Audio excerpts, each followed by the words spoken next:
Well, on this project where we were training a diverse group. We were training we were training helicopter pilots, and we were training sensor operators who sit in the back and were completely different. One group was officers, one group was not officers. They were enlisted people.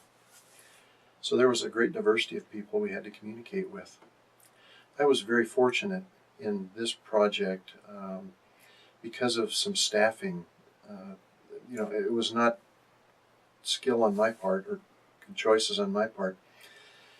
Uh, we had two people whose personalities really spelled the success of the project. One was an untrained instructional designer who he was a Harvard graduate. He had his bachelor's from Harvard, and yet he wasn't employed in a law firm, or he wasn't advancing his career. He was kind of in between, trying to decide what he wanted to do. But he had this wonderful outgoing personality that was, people just loved to be around him. They wanted to talk to him all the time. And so he was kind of the heartbeat of the project, and he was the glue that made all this diverse group of people. He was a motivator. He was exciting to be around.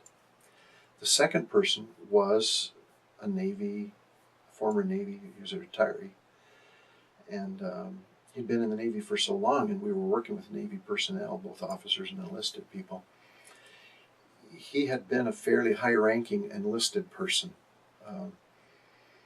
and he knew how not to take guff from enlisted people, and he knew how to address officers. And he was on the technical side of things. He was very skilled with people within the military world. And without those two guys, this would have been the biggest disaster. This project would have not worked. So personalities were incredibly important.